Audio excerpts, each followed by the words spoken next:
भगवान बुद्ध के द्वारा कही गई यह कहानी आपके जीवन की एक बहुत बड़ी गलती को खत्म कर देगी। तो चलिए कहानी शुरू करते हैं। एक बार भगवान बुद्ध अपने शिष्यों के साथ बैठे उन्हें कुछ समझा रहे थे। इतने में वहाँ राजा अजातशत्रु आ पहुँचता है और उनसे कहते हैं, हे प्रभु, जब से मैं आपका अनुयायी बना हूँ तब से सभी लोग मेरे सीधेपन का गलत फायदा उठा रहे हैं।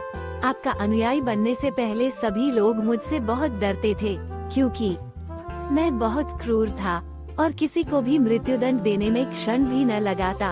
आपका अनुयायी बनने के बाद अब मेरा मन इन कामों को करने के लिए तैयार नहीं है और मैं सभी लोगों को प्रेम देना चाहता हूँ, परंतु कुछ लोग इस चीज का गलत उपयोग कर रहे हैं और इससे मेरी प्रजा को खतरा है, मेरे शासन में दिक्कतें आ रही है।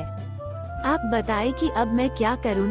बुद्ध कहते हैं, एक बार एक भिक्षु गांव से गुजर रहा था। उस गांव में एक बहुत बड़ा पीपल का वृक्ष था। चलते चलते भिक्षु बहुत थक गया था। उसने सोचा कि उस वृक्ष के नीचे थोड़ा आराम किया जाए। वो वृक्ष की तरफ आराम करने के लिए जा ही रहा था कि तभी कुछ लोग उसे रोक देते हैं। ठहरो भाई, वहाँ मत जाओ, वहाँ एक बहुत जहरीला सांप रहता है जिसने बहुत सारे लोगों को डस लिया है और वो इतना खतरनाक है कि जो भी उसके सामने जाता है वो उसे जीवित नहीं छोड़ता। भिक्षु मुस्कुराता है और कहता है, एक दिन तो सबको ही मरना है, तो अगर मुझे आज ही मरना होगा तो इसमें कौन सी बड़ी बात है। आप मेरी चिंता ना करें और मुझे आज्ञा दे। भिक्षु वहाँ से चला जाता है और पेड़ के नीचे पहुँच जाता है और वहाँ पर जाकर अपना आसन बिछाकर बैठ जाता है। कुछ ही क्षण में वो सर्प उसके पास आ गया और उससे कहता है, हे व्यक्ति, क्या तुम्हें मुझसे भय नहीं लगता? क्या तुम्हें पता नहीं कि यह जगह मेरी है और यहाँ पर आने की किसी की हिम्मत नहीं होती? भिक्षु उससे बड़े प्रेम पूर्वक कहता है, हे भाई, इसमें भय वाली कौन सी बात है? तुम जो भी करते हो वो इसीलिए तो करते हो कि तुम्हें भय है। भयभीत तुम हो कि कोई तुम्हें मार न दे, इसलिए तुम दूसरों को डसते हो। मुझे किसी बात का भय नहीं, नहीं मुझे मृत्यु की भय है और न ही जीवन की लालसा। कोई मुझे नुकसान पहुंचा ही नहीं सकता, तो मैं तुमसे क्यों भयभीत हूँ? ये सुनकर सर्प को गहरा आघात पहुंचता है। उसने आज तक ऐसे व्यक्ति देखे जिसने उसे मारने की कोशिश की है। उसने आज तक ऐसे व्यक्ति देखे जो उसे देखकर डर के भागते थे, पर आज तक उसने ऐसा व्यक्ति नहीं देखा था जो उसे देखकर बिल्कुल भी भयभीत न हो। ऐसा व्यक्ति आज तक उसने नहीं देखा। सर्प उसकी बातें सुनकर उसके चरणों में लेट जाता है और कहता है, हे प्रभु, आज तक मैंने जो भी किया अपनी जान बचाने के लिए किया, क्योंकि अगर मैं इस तरह का रूप धारण नहीं करता तो लोग मुझे जीवित नहीं छोड़ते। भिक्षु कहता है, तुम बिल्कुल सही कह रहे हो, परंतु अगर तुम इस मोह से मुक्त होना चाहते हो तो शांत हो जाओ, प्रेम से भर जाओ और जानो कि जीवन एक दिन खत्म हो ही जाएगा। उसके लिए बुरे कर्म करने की कोई आवश्यकता नहीं है। इतना कहकर भिक्षु वहाँ से चला जाता है और वो सर्प अपने भीतर इन बातों को रख लेता है और ये तय करता है कि आज से वह कोई भी गलत कर्म नहीं करेगा। सर्प सभी बुरे कर्मों को छोड़ देता है, पर इसका उल्टा उस पर प्रभाव पड़ता है। जो लोग पहले उसे देखकर डर के भागते थे अब उसके सीधेपन का गलत उपयोग करने लगे हैं। अब सब लोग उसे छेड़ते हैं, उसे खरोच मारते हैं, उसे चोट पहुंचाते हैं।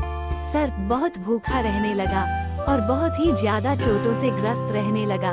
उसके शरीर पर बहुत से निशान बन गए, खरोंचे बन गए, क्योंकि अब वो लोगों को कोई भी नुकसान नहीं पहुंचाता था और सभी लोगों से प्रेम से रहने की कोशिश करता था, परंतु लोगों का उसके प्रति जो भय था वह भी उसे सुरक्षित रख रहा था।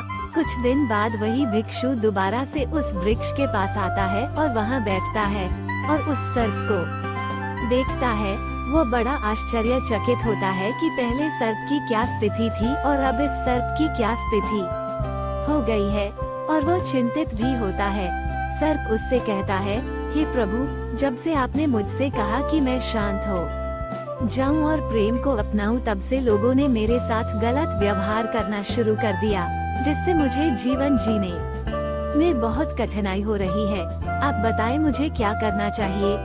भिक्षु कहता है, हे मित्र, मैंने तुमसे ये नहीं कहा था कि तुम अपने स्वभाव को ही बदल दो। क्रूरता तुम्हारा स्वभाव है, और अगर तुम क्रूर नहीं रहोगे तो लोग तुम्हें खत्म कर देंगे। पर इसका अर्थ यह नहीं कि तुम्हारे भीतर जो उद्देश्य है उसे गलत रखो। आपको भीतर से अपने आप को सही रखना है। बाहर से आपको वो दिखाना होगा जो जरूरी है, क्योंकि सर्प एक जहरीला जीव है, इसलिए लोगों के मन में उसके लिए भय होना आवश्यक है। अगर लोगों के मन में तुम्हारे लिए भय नहीं होगा तो लोग तुम्हें हानि ही पहुंचाएंगे, परंतु तुम्हें भीतर से अपने आप को सही रखना चाहिए कि तुम्हें किसी को नुकसान नहीं पहुंचाना है, केवल अपना भय बनाए रखना है। बुद्ध कहते हैं, तो हे अजातशत्रु, तुम इस कहानी से क्या समझे? इसका अर्थ यही है कि तुम अपना स्वभाव मत बदलो, अपने आप को भीतर से बदलो। अगर तुम अपने आप को प्रेमपूर्ण पाओगे, अपने उद्देश्य को अच्छा पाओगे, तो तुम्हें उससे खुशी मिलेगी, और जब तुम्हें खुशी मिलेगी तो तुम लोगों को खुशी दे सकोगे। तो यहाँ इस बात की तनिक भी जरूरत नहीं है कि तुम बाहर से लोगों को क्या दिखा रहे हो। जरूरत सिर्फ इस बात की तुम भीतर से अपना क्या उद्देश्य रखते हो। इस कहानी के माध्यम से मैं आप सब लोगों को भी यही समझाना चाहती हूँ कि अगर आप लोगों को भी इस तरह की कोई आदत है कि आप अपने किसी काम को कठोर बनाकर करते हैं, तो मैं आपसे निवेदन करती हूँ कि उसे पहले सरल बनाइए, उसे इस योग्य बनाए कि आप कर सके।